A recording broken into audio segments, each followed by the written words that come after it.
बिहार के भोजपुरी सिंगर पवन सिंह के आसनसोल से बीजेपी के टिकट पर चुनाव नहीं लड़ने की घोषणा के बाद मीडिया में बवाल मचा हुआ है और सभी अपना अपना नैरेटिव दे रहे हैं, लेकिन कोई भी आपको एक वो नैरेटिव नहीं दे रहा है, वो कारण जिसके कारण वो वहां से चुनाव नहीं लड़ रहे हैं, जो कारण हम आपको देंगे।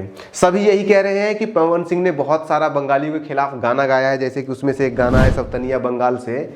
उन गानों के कारण पवन सिंह का वहां पे स्थानीय बीजेपी कार्यकर्ताओं या स्थानीय लोगों में विरोध है, इसलिए वो चुनाव नहीं लड़ रहे हैं वहां से। लेकिन असली कारण जो है, एक मैं ये नहीं कहूँगा कि सिर्फ वही कारण है, लेकिन एक महत्वपूर्ण कारण जिसके ऊपर किसी का ध्यान नहीं जा रहा है, वो हम आपको बताने के लिए आए हैं। पूरे आसनसोल लोकसभा क्षेत्र में 7 विधानसभा क्षेत्र आते हैं और उन 7 विधानसभा क्षेत्रों में से जब बंगाल के अंदर बीजेपी चुनाव लड़ना शुरू की थी तो एक समय था, आज से 2016 और उसके पहले 2011 में, जब 7 में से आसनसोल के 5 विधानसभा क्षेत्रों में बिहारी कैंडिडेट हुआ करते थे, यानी कि गैर बंगाली कैंडिडेट हुआ करते थे। और आज इस साल जो 2022 में 21 में जो आखिरी चुनाव हुआ है बंगाल विधानसभा का, उसमें मात्र एक कैंडिडेट को रहने दिया गया था।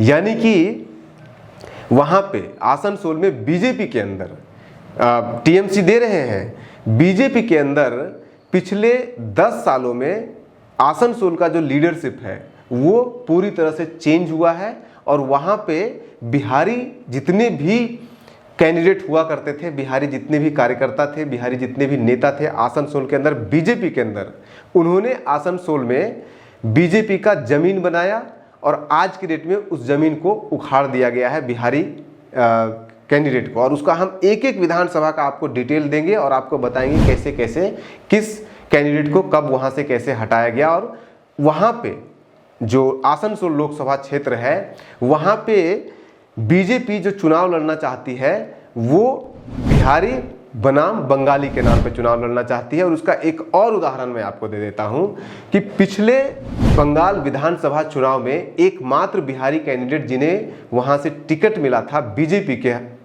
हाथों से, वो आसनसोल से चुनाव लड़े थे, लेकिन वो पहले टीएमसी में थे उनका, और वो पहले विधायक भी रह चुके हैं टीएमसी के। वो टीएमसी को छोड़ करके, यानी कि ममता दीदी को छोड़ करके बीजेपी में आते हैं, बीजेपी से चुनाव लड़ते हैं। लेकिन शुभेंदु अधिकारी के साथ इनके तीखे नोक-झोंक की कई घटनाएं आपको मिल जाएगी, न्यूज़पेपर से लेकर के हर जगह पे, और उनके ऊपर केसेस भी हुए हैं बहुत सारे। वो आसनसोल के मेयर भी रह चुके हैं। एकमात्र बिहारी स्ट्रॉन्ग लीडर आसनसोल का बीजेपी के अंदर वही बचे हुए हैं, बाकी सभी को धीरे धीरे साइड कर दिया गया है।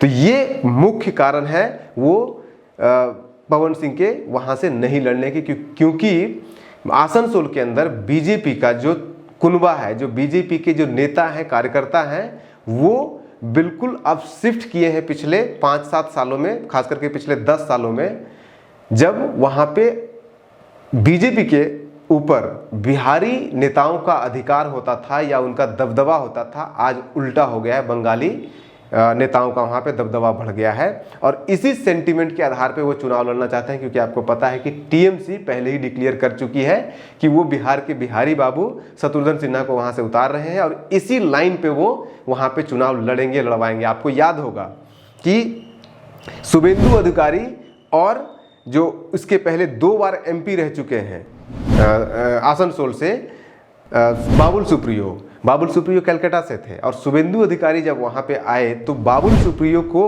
वीक करने के लिए, उनको परेशान करने के लिए उन्होंने यही सेंटीमेंट वहां पे खड़ा किया था कि बाबुल सुप्रियो बाहरी है ये, और उससे परेशान होकर के बाबुल सुप्रियो ने बोला था कि राजनीति छोड़ देंगे, फिर वो टीएमसी में चले गए।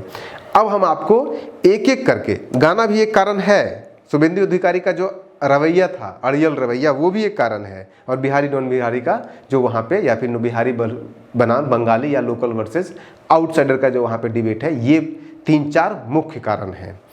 अब आपको हम एक एक करके आपको बताते हैं कि सबसे पहले हम आपको ये बता देते हैं कि आखिर क्यों ये कहीं से हजम नहीं होता है कि पवन सिंह आसनसोल से चुनाव नहीं लड़ना चाहते हैं, क्योंकि आसनसोल बंगाल के अंदर बीजेपी के जितने भी सीट है, जो सेफ सीट है, जिनको बीजेपी फेवरेबल, अभी लास्ट टू लास्ट मंथ दिसंबर जनवरी में जो बीजेपी ने सर्वे किया था दिसंबर में और जनवरी के स्टार्टिंग में, उस सर्वे के हिसाब से पूरे बंगाल में अगर आप 7 सीट देखेंगे जो बीजेपी को लग रहा है कि वो सबसे अच्छे पोजीशन में है, तो उसमें से आसनसोल एक सीट उसमें से आता है। और बीजेपी के उस सर्वे के अनुसार आसनसोल में बीजेपी को जीतने की संभावना 63% है, यानी कि फेवरेबल सीट है। उसके बावजूद अगर पवन सिंह नहीं वहां पे जा रहे हैं लड़ने के लिए, तो ये कारण हो ही नहीं सकता है कि चूंकि उनको डर था कि वहां पे हार जाएंगे, क्योंकि जीतने की वहां पे संभावना बहुत थी बीजेपी को और आज भी है। दूसरा चीज कि जो 2 बीजेपी के एमएलए, बहुत कम एमएलए हैं वहाँ, 70 के आसपास मुश्किल से 78 एमएलए हैं बीजेपी के पूरे बंगाल में, और जो आसनसोल के 10 विधानसभा क्षेत्र हैं उसमें से 2 एमएलए वहाँ पे जीते हैं और बाकी सभी जगहों पे सेकंड पोजीशन पे रहे हैं। किसी पे भी थर्ड पोजीशन पे बीजेपी नहीं रही है वहाँ पे आसनसोल के सातों विधानसभा क्षेत्र में। 7 सबसे most important, most favourable seat है यहाँ पे। तो ये कारण हो ही नहीं सकता है कि पवन सिंह को लगे कि चूंकि मैं यहाँ से हार सकता हूँ इसलिए मैं यहाँ से नहीं लड़ूंगा। अब आते हैं कि आखिर टीएमसी ने क्यों शत्रुघ्न सिन्हा को, एक आउटसाइडर को, जैसा कि मैं कह रहा हूँ कि उनको टिकट दिया, जबकि वहाँ पे मैं कह रहा हूँ कि बीजेपी अंदरूनी बनाम बाहरी या बिहारी बनाम बंगाली का सेंटिमेंट के साथ चुनाव लड़ेगी। वो इसलिए लड़ेगी, टीएमसी इसलिए उन्होंने इसके बावजूद उतारा है क्योंकि टीएमसी को पता है कि आसनसोल के अंदर बिहारी पॉपुलेशन बहुत ज़्यादा है और ख़ास करके वहाँ पे जो कोल माइंस में, जो फैक्ट्रीज में जो काम करते हैं वो बिहारी है वहाँ पे, और नहीं तो बिहारी बंगाली का मिक्स है वहाँ पे। झारखंड का एरिया से सटा हुआ है, वो झारखंड बिहार से सटा हुआ है, तो इस कारण से वहाँ पे बिहारियों का पॉपुलेशन अच्छा खासा है। अब हम इस पॉइंट पे आते हैं कि आखिर ये जो रिवोल्ट हुआ बीजेपी के अंदर, बीजेपी के जो आसनसोल की लीडरशिप है उसके अंदर रिवोल्ट हुआ क्यों और क्या इसके कारण है। उसके पीछे कारण, जैसा कि मैंने आपको बताया कि 2011 के इलेक्शन में, जब 11 का जब इलेक्शन हो रहा था बंगाल के अंदर, बंगाल विधानसभा का, तो उसमें 7 में से 5 कैंडिडेट बिहारी थे, मतलब कि बंगाली नहीं थे।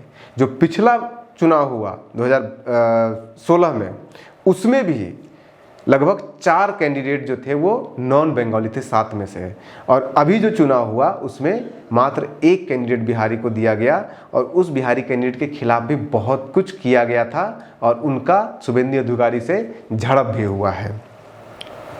अब मैं आपको एक एक विधानसभा क्षेत्र का, जो बंगाल जिस विधानसभा क्षेत्र में 7 विधानसभा क्षेत्र हैं आसनसोल के अंदर, उसका मैं डिटेल बताता हूं और बताता हूं कि कैसे यहाँ पे जो शिफ्ट हुआ है बीजेपी का लीडरशिप में आसनसोल के अंदर, वो एक प्रमुख कारण है पवन सिंह के चुनाव वहाँ से नहीं लड़ने का। सबसे पहला सीट पे आ जाइए, बाराबनी सीट पे। इस पे हमेशा से इसके ऊपर पहले भी अजीत रॉय करके, अजीत कुमार रॉय है, ये हमेशा से लड़ते आ रहे थे वहाँ पे बीजेपी की तरफ से, और इस बार भी यानी कि 22 में भी 21 में भी वही लड़े थे, हालांकि ये हारे हैं वहाँ से। दूसरा आपका हो गया कुल्टी सीट, कुल्टी विधानसभा। कुल्टी में भी अजय कुमार पोद्दार, वो भी बंगाली ही है और बीजेपी यहाँ पे जीती है ये सीट को। तीसरा जो सीट है, अब आ जाइए, तीसरा जो सीट है जमुरिया। इस सीट पे इस बार जो जीते हैं, मतलब जीते नहीं है, हारे हैं, तपस रॉय बंगाली हैं। बीजेपी से जो तपस रॉय खड़े हुए थे वो बंगाली हैं। 8000 सीटों से ये 8000 वोट से ये हारे हैं। लेकिन इसके जस्ट पहले आपके 2016 में यहाँ पे जो कैंडिडेट था उनका नाम था संतोष सिंह, बिहारी थे। उससे पहले 2011 में यहाँ पे जो कैंडिडेट थे वो थे प्रमोद पाठक, यानी कि 11 में एक बिहारी यहाँ से लड़ता है, 16 में एक बिहारी लड़ता है बीजेपी के सीट से, और जमुरिया से 2021 के इलेक्शन में बीजेपी शिफ्ट करती है और बिहारी को वहाँ से हटाती है, और उसमें शुभेंदु अधिकारी इंपॉर्टेंट रोल प्ले करते हैं, और उसके हटाने के कारण यहाँ पे लाया जाता है तपस रॉय को, और वो भी हारते ही है। लेकिन एक शिफ्ट इस सीट पे आपको मिलेगा कि बिहारी जिन बिहारियों ने इस सीट को बनाया बीजेपी के लिए, उनको 2021 में बाहर कर दिया गया है। अब आइए नेक्स्ट सीट पे, जिसका नाम है आपका पांडेवेश्वर। ये सीट इंपॉर्टेंट है, मैं बार बार इसी सीट की बात कर रहा था, वो बिहारी जो आज भी इस बार बिहारी को वहाँ पे मिला है। यहाँ पे जितेंद्र तिवारी को बीजेपी ने टिकट दिया था। एकमात्र आसनसोल के अंदर बीजेपी ने एकमात्र जो बिहारी कैंडिडेट को, या जो कह सकते हैं नॉन बंगाली कैंडिडेट को टिकट दिया था, वो इसी पांडवेश्वर से टिकट दिया था और ये हारे थे। ये मेरे ख्याल से मुश्किल से 71,000 वोट इनको आया है, मुश्किल से 6-7 हज़ार वोट से हारे हैं। और ये पहले विधायक रह चुके हैं, ये टीएमसी में थे, ये आसनसोल के ये मेयर भी रह चुके हैं, बहुत स्ट्रांग यहाँ पे माने जाते हैं। टीएमसी से ये फिर वापस बीजेपी में चले गए थे। ये एकमात्र थे और इन्हीं का लड़ाई हुआ है शुभेंदु अधिकारी से किसी न किसी मुद्दे के ऊपर, और उसका न्यूज़ में भी आपको कई जगहों पे मिल जाएगा। तो ये एकमात्र सीट है विधानसभा सीट जिसको बिहारियों ने रिटेन किया है। हालांकि इस सीट के ऊपर 2016 में जितिन चटर्जी थे जो कि नॉन बिहारी थे, तो उनसे नॉन बिहारी से शिफ्ट होकर के बिहारी पे इसको दिया गया था, क्योंकि जितिन तिवारी को मात्र 14,000 वोट मिले और जैसे ही इनको दिया गया है जितेंद्र तिवारी को, उनको 71,000 वोट आए हैं। अब आइए नेक्स्ट आसनसोल का सीट साउथ, आसनसोल दक्षिण सीट पे आइए। आसनसोल दक्षिण सीट पे इस बार जो लड़े हैं 2021 में जीते हैं, लेकिन वो अग्निमित्र पॉल हैं, बंगाली हैं। लेकिन इसी सीट से 2011 में लड़े हैं एक बिहारी पवन कुमार सिंह। ये वाले पवन कुमार सिंह नहीं है, वो दूसरे पवन कुमार सिंह हैं। और इसके पहले 2016 में भी एक बिहारी ही यहाँ से लड़े थे, हालांकि दोनों बार वो हारे थे। तो ये दूसरी सीट है। जमुरिया एक सीट हो गया जो शिफ्ट हुआ बिहारियों से बंगालियों की तरफ। आसनसोल दक्षिण दूसरी सीट है जो शिफ्ट हुआ बिहारियों से बंगालियों की तरफ, यानी कि बीजेपी ने टिकट नहीं दिया बिहारियों को इन दो सीटों पे, जहां पे पहले बिहारी को टिकट मिलता था बीजेपी की तरफ से। अब इसके बाद नेक्स्ट आ जाइए आसनसोल उत्तरी सीट पर। आसनसोल उत्तरी सीट में भी पहले यहाँ पे बिहारी को दिया जाता था बीजेपी की तरफ से टिकट, और इस बार यानी कि 2021 में एक बंगाली को दिया गया है। इसमें 2016 में मदन मोहन चौबे यहाँ से लड़े थे चुनाव, लेकिन उसके बाद फिर 2021 में यहाँ पे कृष्णेंदु मुखर्जी को दे दिया गया, एक बंगाली को। 2011 में भी निर्मल जी यहाँ पे लड़े थे, वो भी बिहार के ही थे, निर्मल करम करके नाम उनका था। हालांकि ये सीट भी आसनसोल नॉर्थ भी हारी है बीजेपी, लेकिन उसके बावजूद ये शिफ्ट किया है। जो सीट आसनसोल उत्तर दिया जाता था 2011 में, 2016 में एक बिहारी को यहाँ से खड़ा किया करती थी बीजेपी, वो इस बार इन्होंने शिफ्ट करके एक बंगाली को खड़ा किया। उसके बाद फिर आप आ जाइए रानीगंज सीट के ऊपर। रानीगंज सीट में भी सेम चीज़ हुआ कि यहाँ पे पहले बिहारी लड़ते थे, बिहारी को टिकट देती थी बीजेपी, और ये शिफ्ट करके चला गया इस बार बंगालियों के पास। 2011 में यहाँ पे शोभापति सिंह ने चुनाव लड़ा, बिहारी थे। 2016 में मनीष शर्मा ने लड़ा, बिहारी थे। और उसके बाद फिर 2021 में बिजन मुखर्जी जी को दे दिया गया, हालांकि वो भी हारे हैं। तो आप ये देखिए कि 7 विधानसभा क्षेत्र जो आसनसोल लोकसभा क्षेत्र में आते हैं, उसमें से 5 विधानसभा क्षेत्र ऐसे हुआ करते थे पहले जहाँ पे बिहारी को बीजेपी खड़ी करती थी, और बिहारियों ने बीजेपी को बनाया है पूरे आसनसोल में। और आज ये हुआ कि आज उस 5 में से मात्र 1 सीट छोड़ा गया बिहारी के लिए, बाकी चारों को शिफ्ट कर दिया गया। जो इन 4 सीटों पे पहले बिहारी को लड़ाया जाता था बीजेपी की तरफ से, आज वो चारों के चारों सीट चले गए हैं बंगाली की तरफ। और वो जो 1 सीट बचा है जो इस बार बिहारी को मिला था 2021 के चुनाव में बीजेपी की तरफ से, वहाँ पे भी उनका शुभेंदु अधिकारी के साथ बहुत तगड़ा लड़ाई झगड़ा हुआ है, और पूरी संभावना है कि अगले विधानसभा चुनाव में उनको भी टिकट नहीं मिलेगा। हो सकता है कि ये फिर से वापस टीएमसी में भी आ जाए। अब देखिए कि इस झगड़े का, बिहारी बनाम बंगाली के झगड़े का, जो बीजेपी के पार्टी के अंदर है आपका आसनसोल के अंदर, इसका कनेक्शन जुड़ा हुआ है जो बाबुल सुप्रियो जो 2014 में और 2019 में बीजेपी की तरफ से आसनसोल से सांसद थे, उनका बीजेपी को छोड़ करके, बीजेपी में सांसद थे वो और रिजाइन करके वो टीएमसी में जाते हैं और आज विधायक हैं। तो उसका तार इससे जुड़ा हुआ है। कैसे जुड़ा हुआ है कि आप याद कीजिए 2014 का चुनाव। 2014 में जब बाबुल सुप्रियो वहाँ से चुनाव लड़ रहे थे, तो वहाँ पे 7 बीजेपी के 7 विधानसभा कैंडिडेट में से 5 बिहारी थे। तो इन बिहारियों का बाबुल सुप्रियो को जिताने में बहुत इंपॉर्टेंट रोल प्ले किया था इन लोगों ने। तो बाबुल सुप्रियो का, क्योंकि वो भी बाहर से ही थे, बंगाली थे, तो इनसाइडर आउटसाइडर नहीं कर सकते थे, वो कलकत्ता से थे और वो आसनसोल में आके लड़ रहे थे। तो उन्होंने कभी बिहारी बनाम नॉन बिहारी या बंगाली बनाम नॉन बंगाली या फिर इनसाइडर आउटसाइडर बाहरी का कैंडिडेट है ये नहीं लड़ा, क्योंकि वो खुद बाहर के थे। तो उन्होंने बिहारियों के साथ बहुत अच्छा संबंध बनाया और उन बिहारी बीजेपी कार्यकर्ताओं ने उनको जिताने में 14 और 19 दोनों में इंपॉर्टेंट रोल प्ले किया। इसके बाद एंट्री होती है 2021 में 20 में शुभेंदु अधिकारी की। 20-21 में शुभेंदु अधिकारी आकर के यहाँ पे हर कोशिश करते हैं, क्योंकि उस समय शुभेंदु अधिकारी के आने से पहले बीजेपी बंगाल के अंदर सबसे बड़े लीडर थे आपके बाबुल सुप्रियो। जैसे ही शुभेंदु अधिकारी आते हैं, नंदीग्राम में आपका इलेक्शन में हराते हैं इनको, ममता बनर्जी को, वहाँ से चुनाव लड़ने की घोषणा करते हैं कि हम उन्हीं के खिलाफ चुनाव लड़ेंगे। वैसे ही उनका कद, उससे पहले भी कद उनका बहुत बड़ा, उनके पिता खुद सांसद हुआ करते थे शुभेंदु अधिकारी के, तो वो पहले बड़े नाम थे, वो शिफ्ट होकर के आते हैं इधर। पहले वो कम्युनिस्ट पार्टी में हुआ करते थे। तो जैसे ही शुभेंदु अधिकारी का कद ऊपर होता है, जो बाबुल सुप्रियो का कद नीचे होना शुरू हो जाता है। और शुभेंदु अधिकारी को ने बाबुल सुप्रियो को कमजोर करने के लिए जो बीजेपी आसनसोल के बिहारी कार्यकर्ता थे, बिहारी बीजेपी नेता थे, उनको दबाना शुरू किया।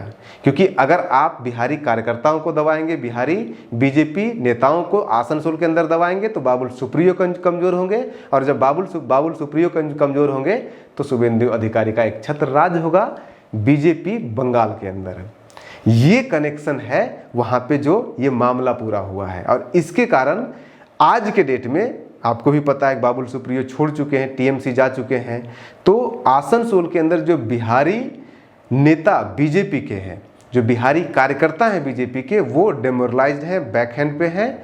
और जो बंगाली कार्यकर्ता हैं आसनसोल में बीजेपी के, और जो बंगाली नेता हैं, वो आज अपर हैंड पे हैं। क्योंकि 7 में से 6 सीट पिछला विधानसभा चुनाव जो बंगाल में हुआ, उसमें जो सीट डिस्ट्रीब्यूशन बीजेपी का हुआ, उसमें 7 में से 6 सीट बंगाली को दिया गया और मात्र 1 सीट दिया गया बिहारी को। एक समय था जब बिहारी को 7 में से 5 सीट मिलता था, आज 7 में से मात्र 1 सीट मिला है। और वो 1 सीट भी अगली बार छीनने के पूरे चांसेस हैं, क्योंकि वो जिन्हें मिला 1 सीट, उनसे और उनके और शुभेंदु अधिकारी के बीच में बहुत झगड़े हुए हैं, और उस झगड़े के कारण अगला सीट उनका कट सकता है, और उनका नाम है जितेंद्र तिवारी।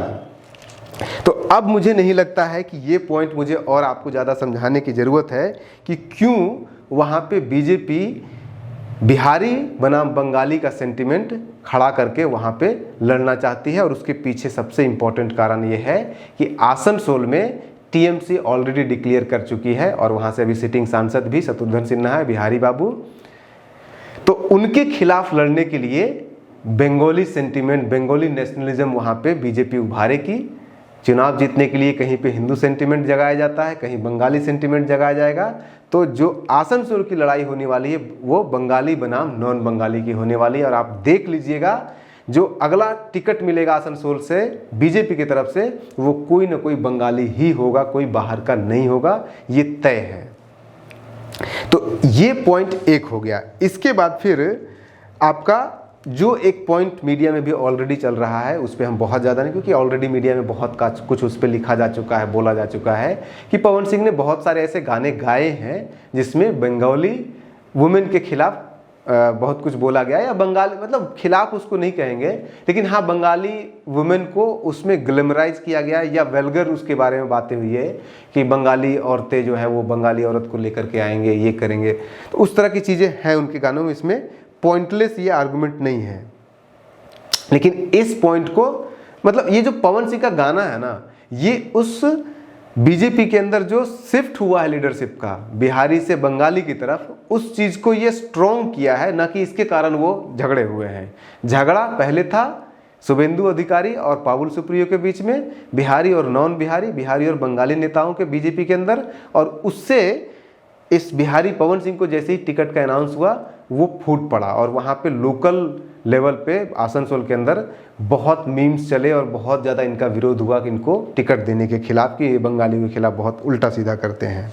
तो ये लोकल आउटसाइडर पोलराइजेशन होगा। बीजेपी का राजनीति करने का तरीका है पोलराइजेशन, और वहाँ पे जो पोलराइजेशन होने वाला है वो बिहारी बनाम बंगाली का होने वाला है।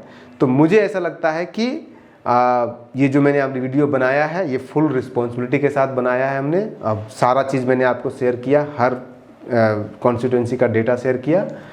तो आज के लिए इतना ही। शुभ रात्रि, नमस्कार। बने रहिए न्यूज़ हंटर के साथ, बने रहिए बिहार के साथ। नमस्कार।